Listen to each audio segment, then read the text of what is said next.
छोड़ दिया कि आप उस ज्ञान को तो तत्वदर्शी संतों से समझो। तो परमेश्वर कबीर देव जी स्वयं आते हैं वो पूर्ण ब्रह्म तत्वदर्शी संत की भूमिका करने के लिए। उन्होंने 600 वर्ष पहले, क्योंकि परमेश्वर कबीर जी सन 1398 में यानी संवत 1455 विक्रमी संवत 1455 जून यानी ज्येष्ठ की पूर्णमासी को एक शिशु रूप धारण करके कमल के फूल पर विराजमान हुए थे काशी शहर में लहर तारा तालाब में। फिर लीला करते हुए बड़े हुए। उनको एक नीरू नीमा नाम के जुल्हा उठा ले गए थे। उसी व्यवसाय में मालिक रहने के कारण वो परमेश्वर जुल्हा धारणक कहाए। उन्होंने 600 वर्ष पहले अपने उस सूक्ष्म वेद में लिखा है, बताया है। उसको ये दास अब अपने शब्दों में परमात्मा के ज्ञान को आप तक पहुंचाना चाहेगा।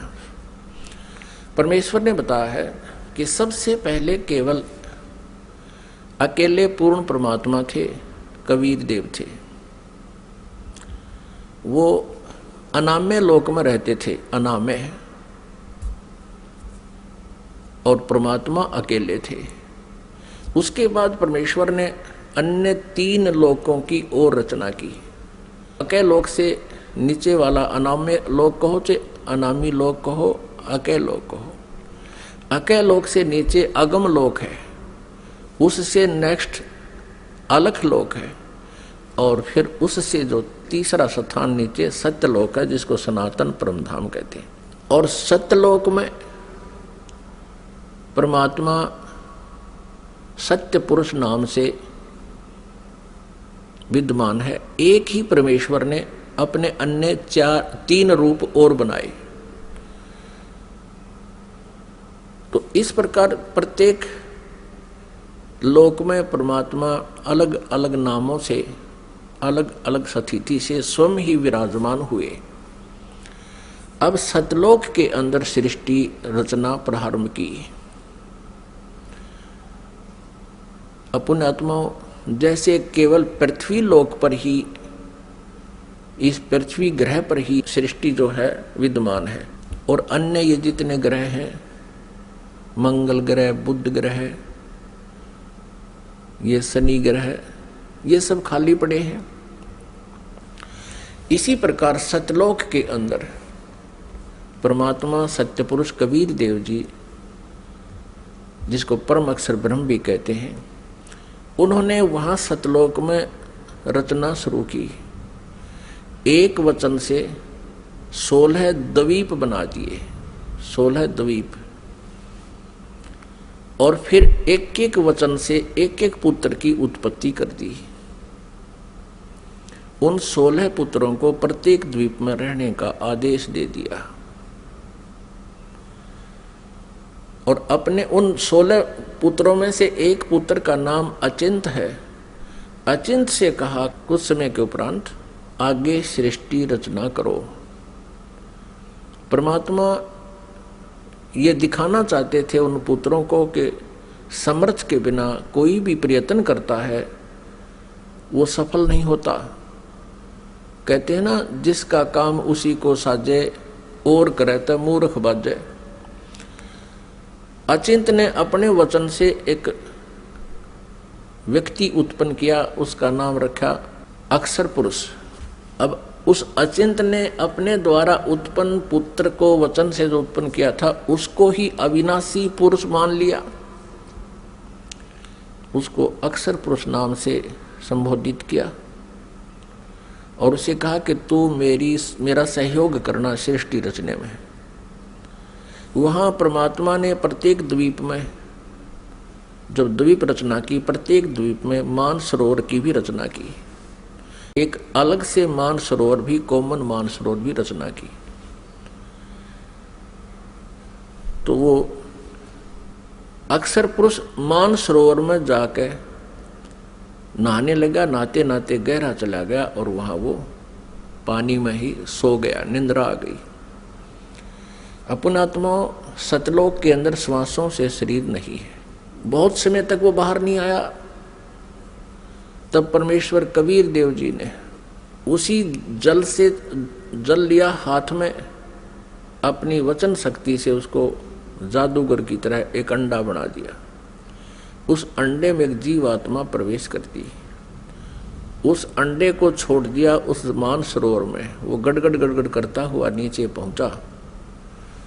तो वो अक्सर पुरुष की जो अधूरी निंद्रा भंग होगी, जिस कारण से वो कुछ कोपित हो गया, उस कोप से, कोपित दृष्टि से उसने अंडे की तरफ देखा कि किसने मुझे डिस्टर्ब किया है।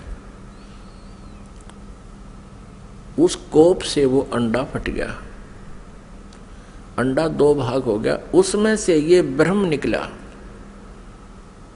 अब आगे चल के इसी इतिहास में, इसी लीला कहानी में, अमर कथा में, यह सत्यनारायण कथा जो दास आपको सुना रहा है, अभी तक जो विष्णु जी को सत्यनारायण मानकर सत्यनारायण कथा कहा करते थे, वो सत्यनारायण कथा नहीं थी।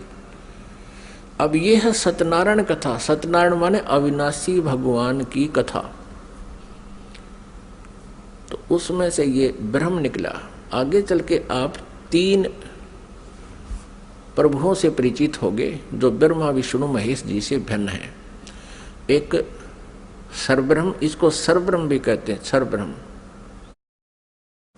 और दूसरा ये अक्षर पुरुष यानी अक्षर ब्रह्म।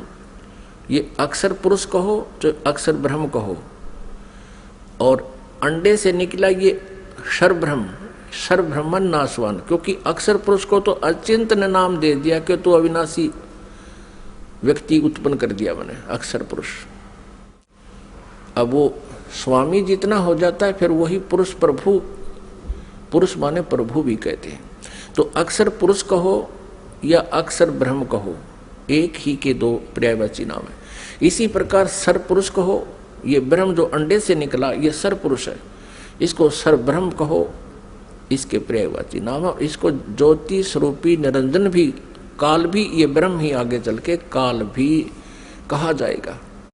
अब याद रखना, क्योंकि पुण्यात्माओं, जब तक आप इस इतिहास से परिचित नहीं होगे, सृष्टि रचना से, आप किसी भी सदग्रंथ को नहीं समझ सकते। तब तो परमेश्वर ने आदेश दिया उन दोनों को कि तुम बाहर आओ। अचिंत पुरुष तुम निंद्रा में थे, न वो अक्षर पुरुष तुम निंद्रा में थे, तुम्हें जगाने के लिए ये सब प्रोसेस अपनाया है, तुम बाहर आ जाओ। दोनों बाहर आ गए। अब परमात्मा ने अचिंत से कहा कि अचिंत, अब देख लिया तूने, समर्थ के बिना कोई कार्य सफल नहीं होता। अब तू तो इसको बाहर भी नहीं निकाल सकता था। और आगे से ध्यान रखना कि बीच में टांग अड़ाओ मेरी क्रिया में, इसलिए तुम्हें तुम्हारे सामर्थ्य से परिचित कराया है। तो अचिंत ने कान पकड़ दिए कि दाता हम कुछ नहीं कर सकते।